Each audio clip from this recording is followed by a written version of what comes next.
പെറ്റ വയറിന്റെ സങ്കടം വച്ച് ചോദിക്കാൻ ഞാൻ. എനിക്കൊന്ന് കാണണോ അവനെ?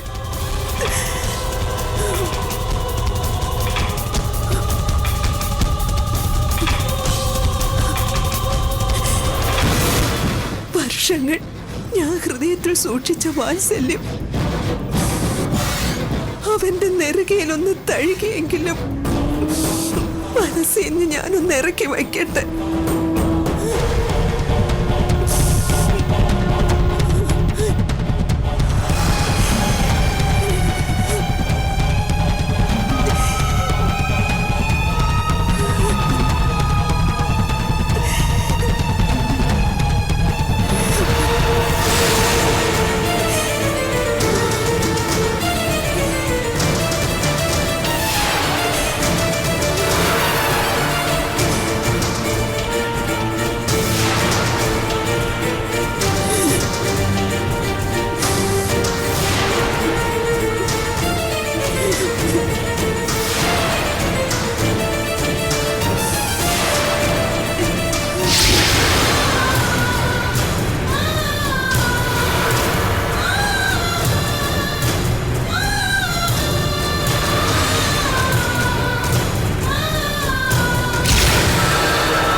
എന്താ അമ്മേ? അമ്മയാ? 3 മക്കളുടെ അമ്മയാ ഞാൻ. 2 അല്ല 3 പേരും എന്റെ മക്കളാ. എന്താ ലീലാമ്മ പറഞ്ഞത്? ഒന്നുമില്ല.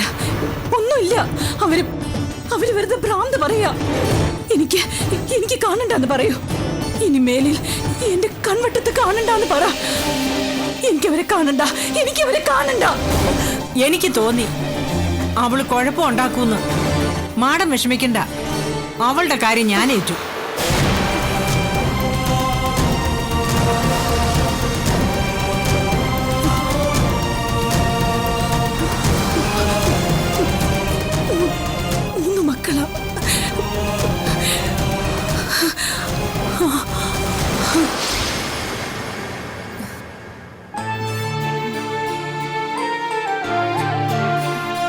ഒരു മനുഷ്യന് ഏറ്റവും കൂടുതൽ വേണ്ടുന്നത് സ്വാതന്ത്ര്യം, പ്രത്യേകിച്ചും ഇഷ്ടപ്പെട്ട തൊഴിൽ ചെയ്യാനുള്ള സ്വാതന്ത്ര്യം.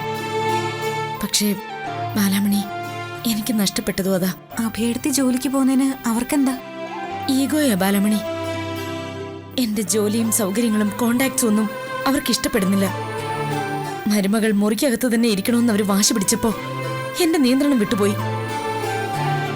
എന്നിട്ട് അവരിപ്പോ പോലീസ് സ്റ്റേഷനിലാണോ? അതെ, ഞാൻ റിട്ടേൺ കംപ്ലൈന്റ് കൊടുത്തു. അത് വലിയ കുഴപ്പമാവില്ല അഭയടുത്തെ? ആവട്ടെ. ഇപ്പോ ഞാൻ ഇങ്ങനെ പ്രതികരിച്ചില്ലെങ്കിൽ നാളെ ഇതിൽ കൂടുതൽ ആവർത്തിക്കും അവര്.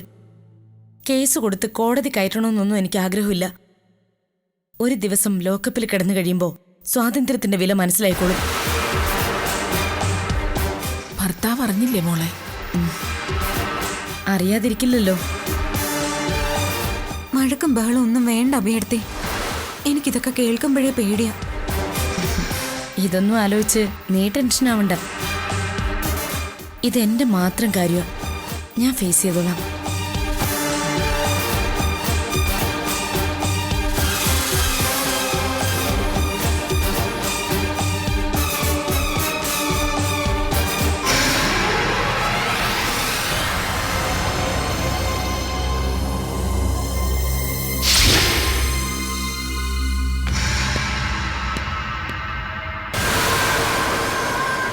മരുമകളെ മുറിക്കകത്ത് പൂട്ടിയിടുക, പീഡിപ്പിക്കുക, പരാതിയുടെ പേരിൽ നടപടിയെടുത്താലേ ജാമ്യം കിട്ടാത്ത വകുപ്പാ. നിങ്ങളും നിങ്ങളുടെ ഈ മോളും അകത്താ. സാറേ, ഞങ്ങൾ നിവൃത്തി കെട്ടിട്ട് ചെയ്തു പോയതാ. അതൊക്കെ നിങ്ങൾ കോടതി പറഞ്ഞ് തെളിയിച്ചോളണം. കോടതി കൊണ്ടുപോയാ തൂക്കിക്കൊല്ലൊന്നുമില്ലല്ലോ സാറേ. എനിക്കാ പേടിയൊന്നുമില്ല. സാർ, വന്നപ്പോ മുതൽ ഞാൻ ഇവളെ ശ്രദ്ധിക്കുന്നതാ. അഹങ്കാരിയാ. അഹങ്കാരമൊന്നുമല്ല, ഇത് ഞങ്ങളുടെ കുടുംബകാര്യവാ. അതില് പോലീസിന് എന്താ കാര്യം? കാര്യം എന്താണെന്ന് പറഞ്ഞു തരാടി നിനക്ക് ഞാൻ. ഗാർഹിക പീഡന കേസ് സെക്ഷൻ 498. പരാതിക്കാരി ഒരു സാധാരണ സ്ത്രീ അല്ല, സമൂഹത്തിൽ നിലയും വിലയും ഉള്ള ഒരു ഡോക്ടറാ. നീ അകത്ത് കിടന്ന് തല്ലുകൊള്ളുന്ന കാണണോ? ഇങ്ങനെ ചോദിച്ചോണ്ട് നിൽക്കാതെ ഇവളുടെ മുഖത്ത് നോക്കി ഒന്ന് കൊടുക്ക സാറേ. പിന്നെ തല്ലും. എന്റെ ദേഹത്ത് ഒരു പോലീസുകാരൻ തൊട്ടാ കേസ് വേറെ വഴിക്ക് പോവും. ഗിരിജെ, പോലീസുകാരൻ തൊട്ടാലേ അത് കേസാവും. പോലീസുകാരിയാവുമ്പോൾ കുഴപ്പമില്ല. സാർ,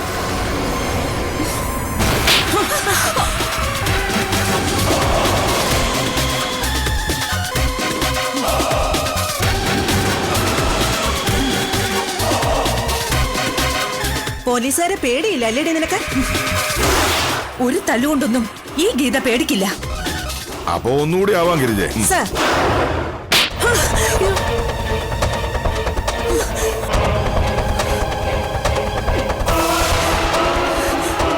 എന്താ നിർത്തിക്കളഞ്ഞത്? തല്ലി കൊല്ലന്നെ. അയ്യോ, എല്ലാവരും കൂടി കൊന്ന് തിന്ന്. മിണ്ടിപ്പോറുന്നു നീ. സാറേ, എന്റെ മോളെ ഒന്നും ചെയ്യില്ല സാറേ. ഞങ്ങൾ ഒരു തെറ്റും ചെയ്തിട്ടില്ല. അമ്മ മിണ്ടാതിരിക്ക. ഇവര് തല്ലട്ടെ. തല്ലടി, അല്ലെങ്കിൽ ഞാൻ തന്നെ തല്ലാം. വേണ്ട. അയ്യോ, മോളെ. അയ്യോ, മോളെ. ഗിരിജെ, പിടിച്ചു മാറ്റ്. ഇവിടെ കിടന്ന് ചത്ത സമാനം പറയേണ്ടി വരും. എന്നെ എന്റെ അമ്മ ഈ അവസ്ഥയിലാക്കിയത് അവളാ. ഞാൻ അവളെ കൊല്ലും. അതിനുള്ള തല്ലും കൂടെ നിങ്ങൾ തല്ലിക്കോ. നിന്റെ ഈ അഹങ്കാരത്തിന് നീ അകത്ത് കിടക്കുന്നത് നല്ലത്. ഗിരിജെ, പിടിച്ചു ലോക്കപ്പേ. വാടി ഇങ്ങോട്ട്.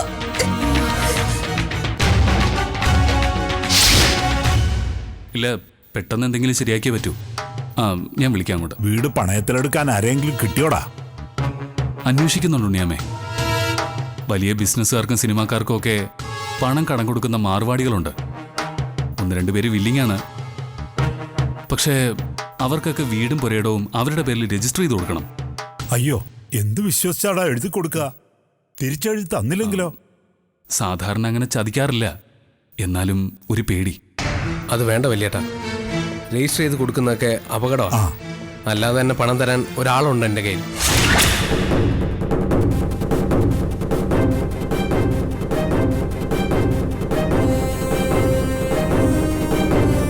ആരാടാ ഇത്രയും കാശ് ഒരു ഉറപ്പുമില്ലാണ്ട് തരാൻ?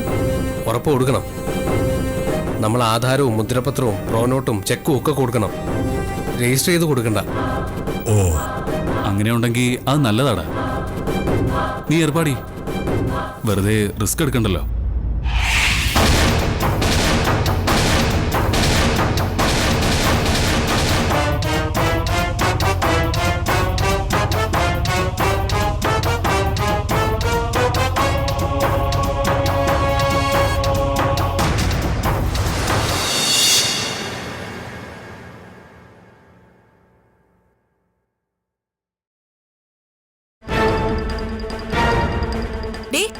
സത്യം പറയടി, ഇതൊക്കെ നിന്റെ അടവല്ലേ? ഏതൊക്കെ? ഈ വീട് മൊത്തത്തിൽ അടിച്ചു മാറ്റാനല്ലേ നീ പണയത്തിന് ആളെ കൊണ്ടുവരുന്നേ? ഞാനല്ലല്ലോ, അനന്തുവല്ലേ ആളെ കൊണ്ടുവരുന്നത്. എടി കള്ളി, ഇതിന്റെയൊക്കെ പുറകില് നീയാണെന്നറിയാനുള്ള ബുദ്ധിയൊക്കെ എനിക്കുണ്ട്. നിനക്ക് ഈ വീട് സ്വന്തമാക്കിയിട്ട് ഇവിടെ അഴകത്തമ്മയായിട്ട് ജീവിക്കണം. ഞാനതൊരിക്കലും സമ്മതിക്കാൻ പോകുന്നില്ല. നീ എന്നെ ഇറിറ്റേറ്റ് ചെയ്യാതെ ഒന്ന് പോകുന്നുണ്ടോ മൈഥിലി? എന്നെ അങ്ങനെ പറഞ്ഞു വിടാനൊന്നും നീ നോക്കിയാൽ നടക്കത്തില്ല. ദേ, എന്റെ അടുത്തുനിന്ന് പോകുന്നുണ്ടോ? ഇല്ലെങ്കിൽ ഒറ്റ ചവിട്ടിന് കൊല്ലും ഞാൻ. പിന്നെ കൊല്ലും. എന്നാലേ ഞാൻ എന്റെ മമ്മിയോട് പറഞ്ഞു കൊടുക്കും. പിന്നെ നിനക്ക് പെട്ടി വാങ്ങിച്ചാ മതി. എന്താ എന്താ ഇവിടെ വേളം? എന്റെ വല്യേട്ടാ, ഈ ഏട്ടത്തിയെ കൊണ്ട് ഞാൻ തോറ്റു. പിറകെ നടന്നിങ്ങനെ ശല്യം ചെയ്താ ഞാൻ എന്താ ചെയ്യാ? എന്താ മൈഥിലി? അരവിന്ദേട്ടാ, ഇവളുടെ അടവ് ഞാൻ കണ്ടുപിടിച്ചു. എന്താ? എനിക്കറിയില്ല വല്യേട്ടാ. അനന്ത് വീട് പണയം എടുക്കാൻ ആരെയോ കൊണ്ടുവരാന്ന് പറഞ്ഞില്ലേ? അത് ഞാൻ പറഞ്ഞിട്ടാണെന്ന്. അത് തന്നെ. എനിക്ക് ഈ വീട് അടിച്ചു മാറ്റാനുള്ള പരിപാടിയാണെന്ന്. ഞാൻ എന്താ പറയേണ്ടത്? നീ ഒന്നും പറയണ്ട. ഞാൻ പറഞ്ഞത് തന്നെയാ സത്യം. മൈഥിലി ഒന്ന് നിർത്ത്. ആവശ്യമില്ലാത്ത കാര്യങ്ങളൊക്കെ നീ അന്വേഷിക്കുന്ന എന്തിനാ? എനിക്ക് അന്വേഷിക്കാനുള്ള അവകാശമില്ലേ? ഇല്ല. ഏ നിങ്ങൾ പെണ്ണുങ്ങളൊക്കെ ഇതൊക്കെ അന്വേഷിക്കുന്ന എന്തിനാ? അതിനൊക്കെ ഞങ്ങൾ ആണുങ്ങളുണ്ട് ഇവിടെ. ഓ, നിങ്ങൾ ആണുങ്ങൾക്ക് ഒന്നിനും ബുദ്ധിയില്ല. ഹോ, എനിക്ക് ദൈവം തന്ന ബുദ്ധിയുടെ 10-ൽ 1 അംശം കിട്ടിയാൽ മതിയായിരുന്നു നിങ്ങൾക്ക്. തിരിച്ചറിവ് വേണം, തിരിച്ചറിവ്. ഓടി ആ പോട്ടെ.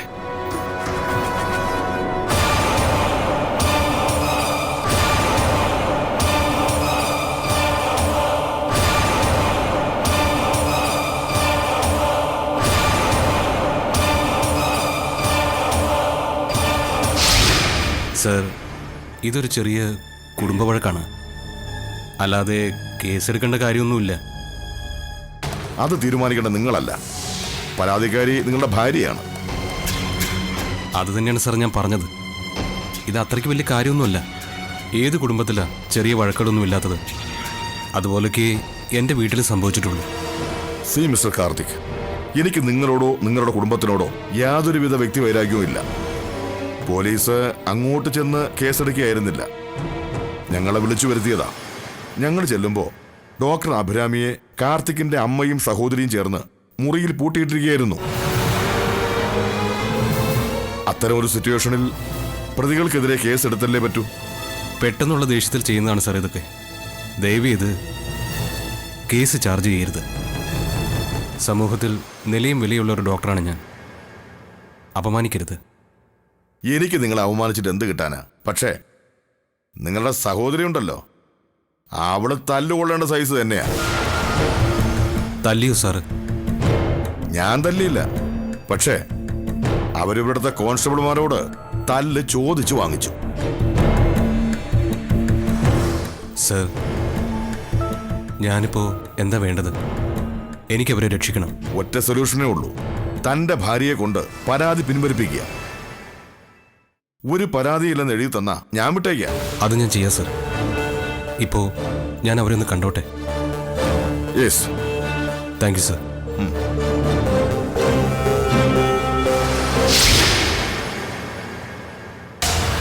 മോനെ,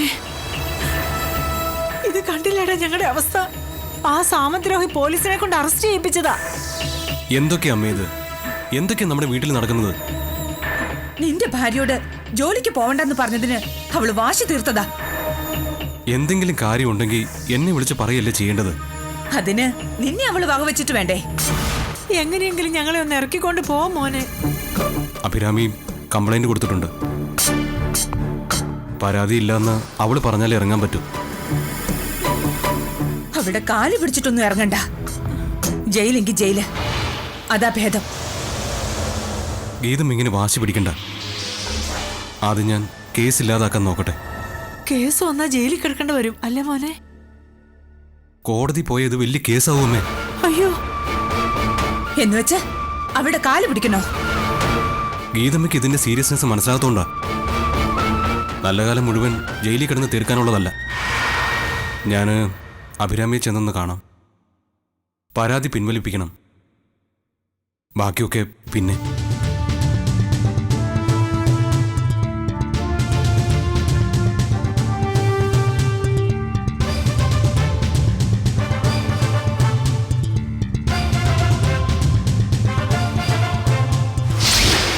മമ്മി എന്തായാലും ഇപ്പൊ വന്നത് നന്നായി. എന്റെ ജീവന് ഭീഷണിയുണ്ട്. എന്താ മോളെ? ഏത് നിമിഷവും ഞാൻ കൊല്ലപ്പെട്ടേക്കാം. കവിത എന്നെ കൊല്ലൂന്ന് പറഞ്ഞു കഴിഞ്ഞു. അപ്പൊ സൂക്ഷിക്കണല്ലോ മോളെ. അവള് നമ്മുടെ നേരെ കത്തിയെടുത്തോണ്ട് വന്നല്ലേ? മോള് കരുതിയിരിക്കണം. എന്താ അരവിന്ദ ഞാനീ കേൾക്കുന്നേ? എന്റെ മോളെ കൊല്ലൂന്ന് പറഞ്ഞു അവള്. അങ്ങനെയൊന്നും പറഞ്ഞില്ലമ്മേ. പുറകെ നടന്ന് ശല്യം ചെയ്തപ്പോ കൊല്ലുമെന്ന് മറ്റോ പറഞ്ഞു, അത്രേ ഉള്ളൂ. അതിന് കവിത എന്നോട് ക്ഷമ ചോദിക്കുകയും ചെയ്തു. അയ്യോടാ, അരവിന്ദേട്ടനോടല്ലോ, എന്നോടല്ലേ മാപ്പ് പറയണ്ടേ? അതിപ്പോ ആരോട് പറഞ്ഞാലും ശരിയല്ലേ മൈഥിലി? അരവിന്ദേട്ടൻ അവളുടെ വാക്ക് വിശ്വസിച്ചോണ്ടിരുന്നോ? അവസാനം എല്ലാം അവൾ അടിച്ചു മാറ്റി കഴിയുമ്പോ മനസ്സിലായിക്കോളും. എനിക്ക് തോന്നുന്നത് അനന്തവും കൂടി ചേർന്നാണോ ഈ പ്ലാനിംഗ് ഒക്കെ എന്നാ. വെറുതെ ഓരോന്ന് പറഞ്ഞ് ഞങ്ങളെ തമ്മിൽ തെറ്റിക്കരുത് നീ. നിങ്ങളൊക്കെ തമ്മിൽ എന്തായാലും തെറ്റും. കാരണം ഒരാൾ അനാഥന. അതാരാണെന്നറിയുന്ന നിമിഷം വഴക്ക് തുടങ്ങും. എനിക്ക് തോന്നുന്നത് എടുത്തു വളർത്തിയത് അനന്തൂനെയാണെന്നാ.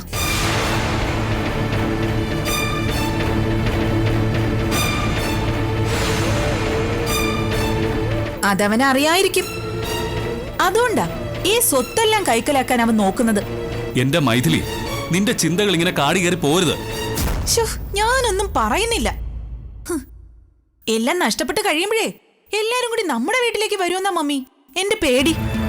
ഹ്. മമ്മി, ഇവളെന്താ ഇങ്ങനെ? അതങ്ങനെ ആയിപ്പോയി. എന്നാലും ഞാൻ അതല്ല ആലോചിക്കുന്നേ. എല്ലാവരും കൂടി അങ്ങോട്ട് വന്നാ അവിടെ കിടക്കാൻ സ്ഥലം ഉണ്ടാവോ? ഇപ്പൊ എനിക്ക് കാര്യം മനസ്സിലായി. എന്ത്? ഇവളെന്താ ഇങ്ങനെ ആയി പോയെന്ന്.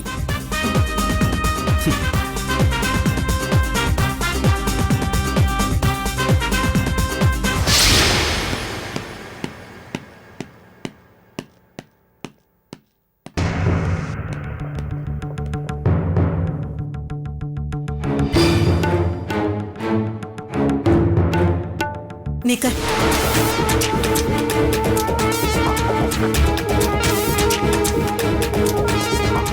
ഞാൻ കാത്തു നിന്നതാ ഇവിടെ. എന്നോട് മറുപടിയൊന്നും പറഞ്ഞില്ല. മറുപടിയുടെ ആവശ്യമുണ്ടെന്ന് തോന്നിയില്ല. അതെന്താ? എന്റെ മോനെ എനിക്ക് കാണിച്ചു തരില്ലേ? ഇത്തരമൊരു കഥയും പറഞ്ഞു വന്ന ഞാൻ മക്കളിൽ ഒരാളെ അങ്ങ് തരുമെന്നാ വിചാരിച്ചത്. എനിക്ക് 3 മക്കളാ, എന്റെ മക്കൾ. ഓ, അപ്പൊ അങ്ങനെയാണ് കാര്യങ്ങള്. ഒരു വഴക്കിലെ ഇത് അവസാനിക്കൂ അല്ലേ? നിങ്ങൾ എന്തിനാ വഴക്ക് കൂടാൻ വരുന്നത്? മക്കളെ ഞാൻ വളർത്തി, ഞാൻ പഠിപ്പിച്ചു. എല്ലാവർക്കും വരുമാന മാർഗവുമായി കുടുംബമായിട്ട് സുഖമായിട്ട് താമസിക്കുന്നു. അതിനിടയിലേക്ക് ഇത്ര കാലം ഇല്ലാതിരുന്ന ഒരു ബന്ധവുമായിട്ട് നിങ്ങൾ എന്തിനാ വരുന്നത്? ഞാൻ എല്ലാ അഴകത്തമ്മയോട് പറഞ്ഞതല്ലേ. ഇപ്പൊ ഞാൻ വീണ്ടും പറയുന്നു, എനിക്ക് അവകാശങ്ങളൊന്നും വേണ്ട. എന്റെ മകനെ എനിക്കൊന്ന് കണ്ടാ മതി. ഒരേ ഒരു തവണയെങ്കിലും എനിക്കൊന്ന് കാണണം. പറ, 3 പേരിൽ ആരാ എന്റെ മകൻ?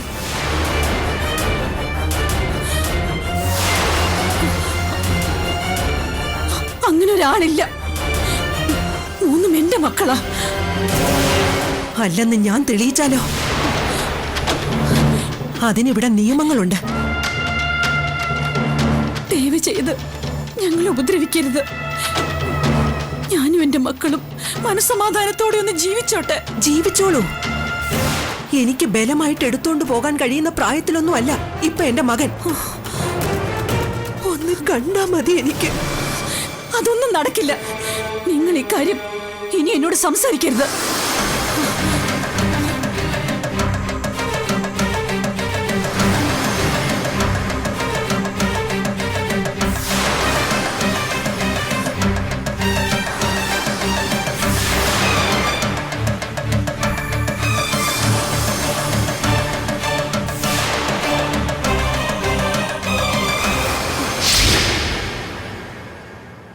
ബാലാമണിയുടെ ടെസ്റ്റ് റിസൾട്ട് എല്ലാം ഞാൻ വെരിഫൈ ചെയ്തു.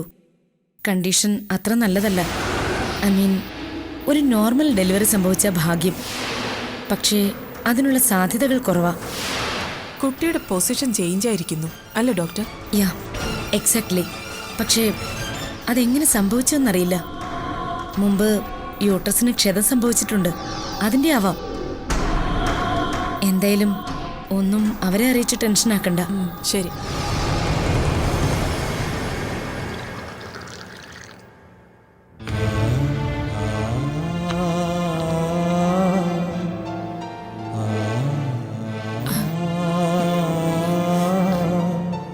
എന്തായി അഭിയടുത്തി? വീട്ടിലെ വിവരങ്ങൾ എന്തേലും അറിഞ്ഞോ?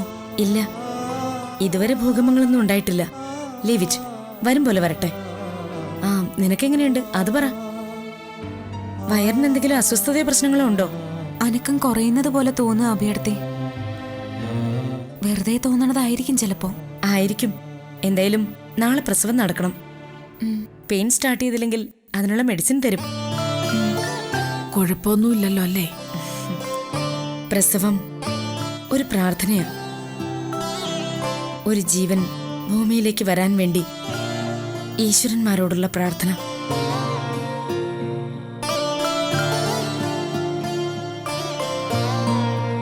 അഭി, ഇത് കുറച്ച് കൂടിപ്പോയി. You are crossing the limit. Karthik, നമുക്ക് സംസാരിക്കാം. നോ, എന്റെ അമ്മയും ചേച്ചി അധിക്ഷേപിച്ചിട്ട് എന്ത് ന്യായം പറയാനാ? എന്നെ ഒരു ഹൗസ് അറസ്റ്റിലാക്കിയിട്ടാ ഞാൻ അങ്ങനെ. എന്തൊക്കെയായാലും അഭി ചെയ്തത് വല്ലാത്ത ക്രൂവൽറ്റിയാണ്. ഇതിനൊരു സമാധാനം ഉണ്ടാക്കിയേ പറ്റൂ. പ്ലീസ്, ഇതൊരു പേഷ്യന്റിന്റെ റൂമാ. എന്റെ മുറി ചെന്ന് സംസാരിക്കാം.